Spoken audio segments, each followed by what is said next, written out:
مشاهدينا مرحبا بكم في حوارات السياق. لا يبدو الوضع مبشرا في باكستان، هجمات إرهابية تستهدف الشرطة والمدنيين وساحة سياسية مستقطبة يقودها رئيس الوزراء الباكستاني السابق عمران خان الذي بات معارضا شرسا، ووضع اقتصادي آيل للانهيار ولا حلول مجدية لهذه الأزمات تلوح في الأفق. عموما للمزيد من المتابعة حول هذا الملف ينضم إلينا من إسلام آباد الدكتور خورام إقبال رئيس قسم العلاقات الدولية بجامعة الدفاع الوطني في إسلام آباد. دكتور خورام مرحبا بك معنا. My pleasure. دعنا نبدأ بأزمة رئيس الوزراء السابق. هل المحاكمة سترسم خطوط النهاية للأزمة أم ستزيد من تعقيد الأمور؟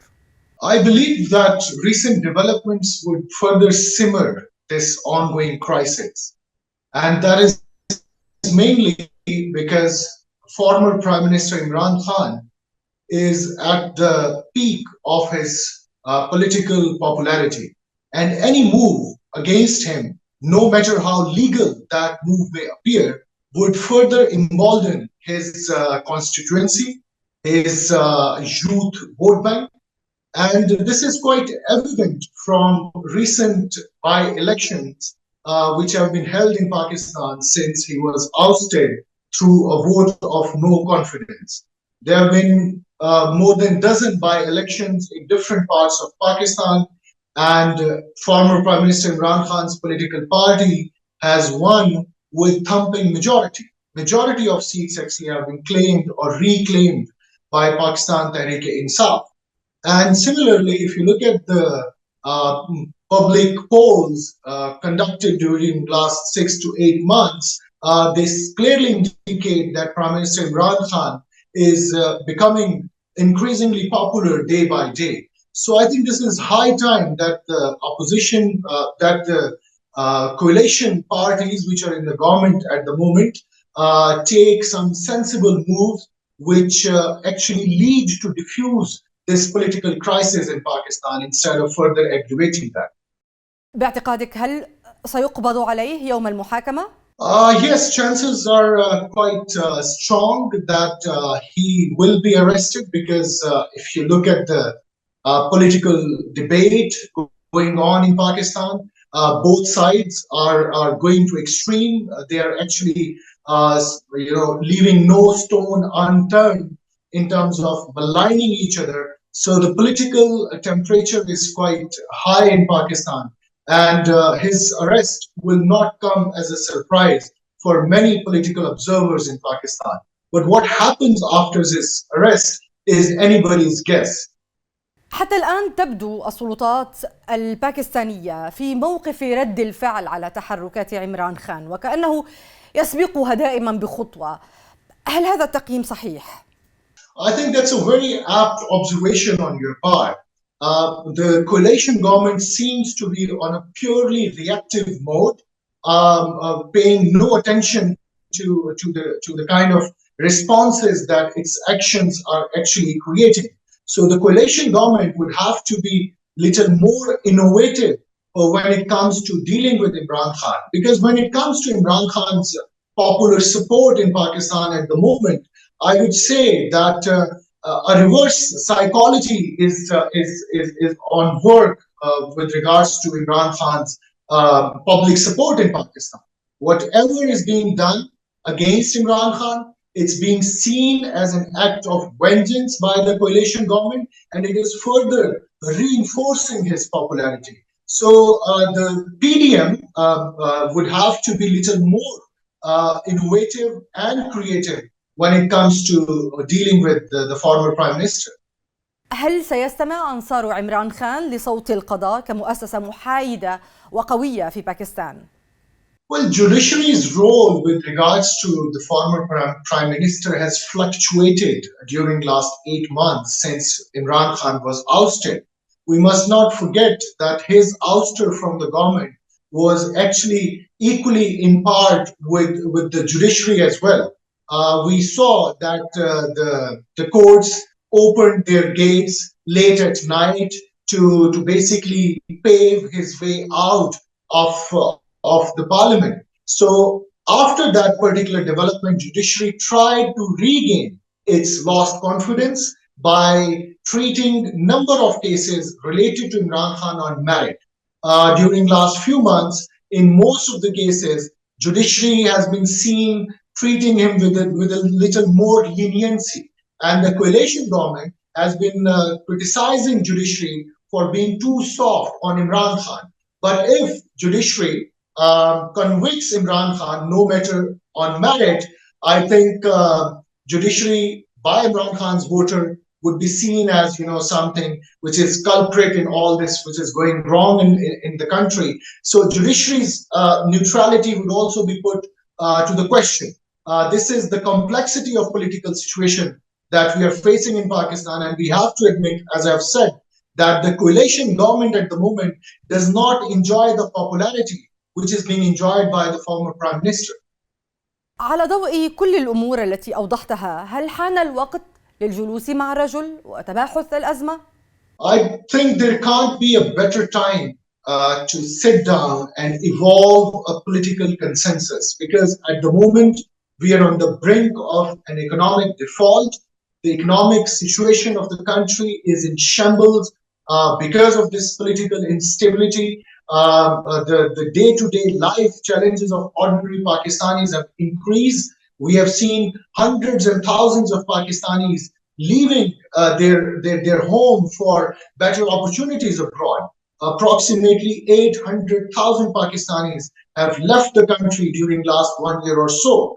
That depicts that the kind of restlessness, the kind of no confidence in the system by people. So this is high time that all the political stakeholders in Pakistan, they sit together to evolve a solution. And besides economic problems, this political instability is also impacting the internal security of Pakistan as well.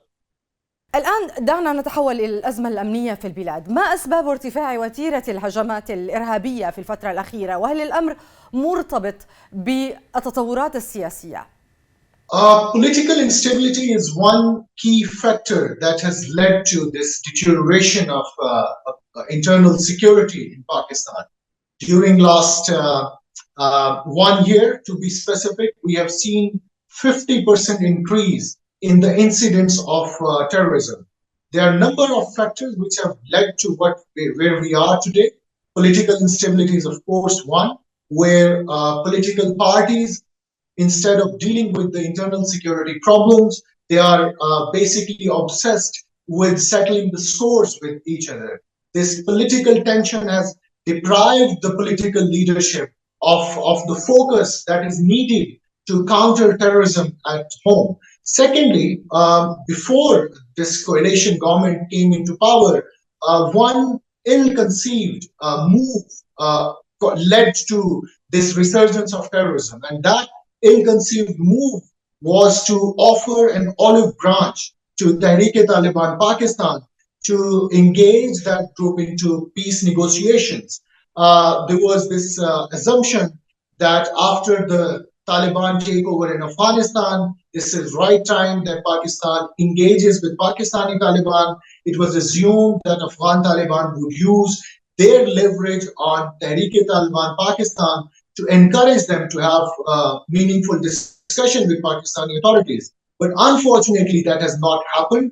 We have not seen Afghan Taliban playing a very constructive role with regards to dealing with Pakistani Taliban. And that move, which was basically intended to make TTP a part of mainstream, has backfired. TTP, when the negotiations were on, and that was, of course, we have to admit, during the time of former Prime Minister Imran Khan, this peace was offered to TTP. So TTP used that time to recuperate. Before the talks were offered to TTP, the group was on the run. Because of successive military operations, TTP was fighting for its survival. But when the former government offered an olive branch to TTP, it used that time to recuperate, reorganize, and fight back. Thousands of fighters of TTP were released by the former government to basically enable this peace process, but unfortunately, that has backfired. So I think political instability, together with that ill-conceived move, And thirdly, Afghan Taliban's not so constructive role has led to this deterioration of internal security in Pakistan.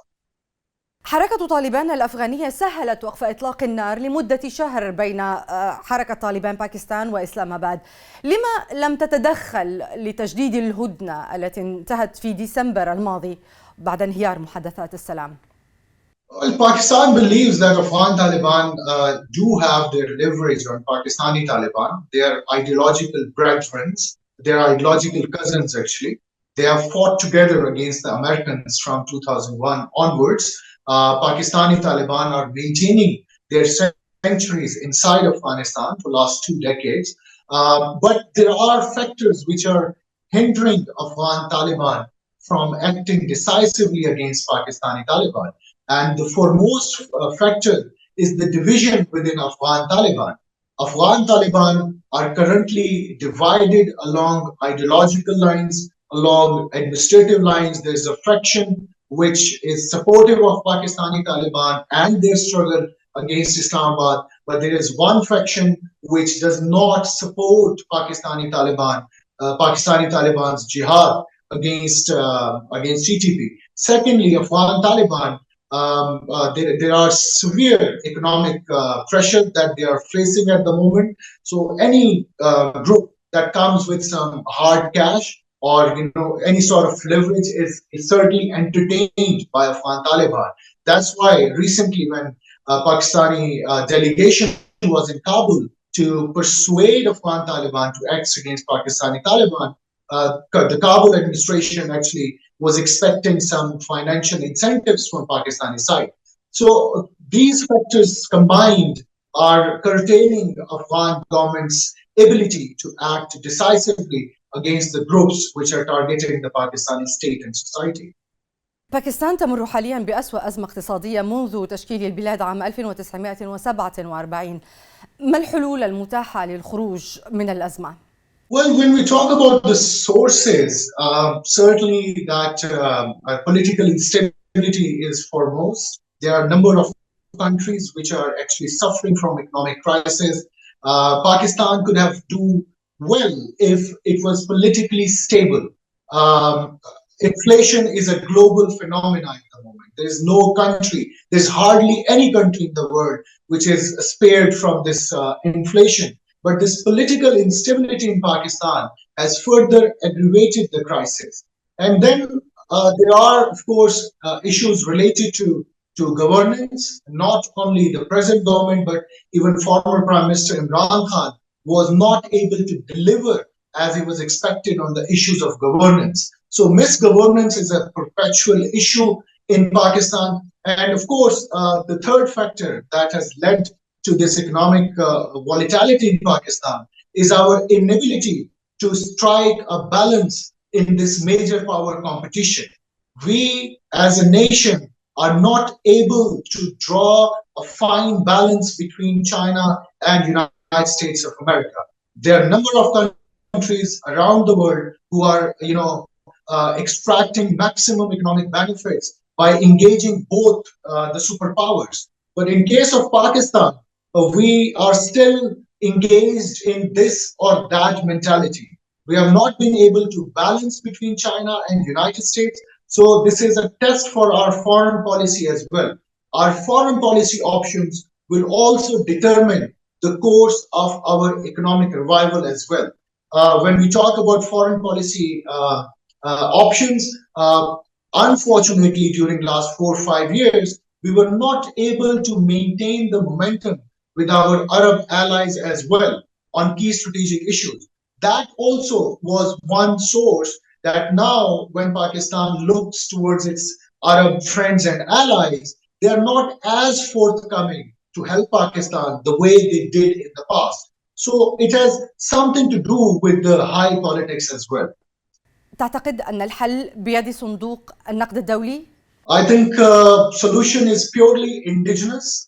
First of all, we have to fix this political issue at home. We have to go for a consensus-driven economic policies, an economic policy which is not affected or impacted by any political crisis in the country. And secondly, we have to work towards governance issue. Thirdly, International Monetary Fund has asked for some genuine structural reforms in Pakistan. And those structural reforms are much needed in Pakistan to come up with some long-term solution. For instance, one demand has been to increase and expand the tax base in the country, which is quite discouraging to say the least. Secondly, there is this elite privilege in Pakistan, which has to be fixed through proper structural reforms. So IMF, interestingly, is now being seen as an agent of change by a number of Pakistanis, which an institution which can force the governing elite to deliver on good governance and economic reforms. هل سيتقبل الباكستانيون الذين يعانون أساساً من الوضع الاقتصادي المزري إصلاحات صندوق النقد؟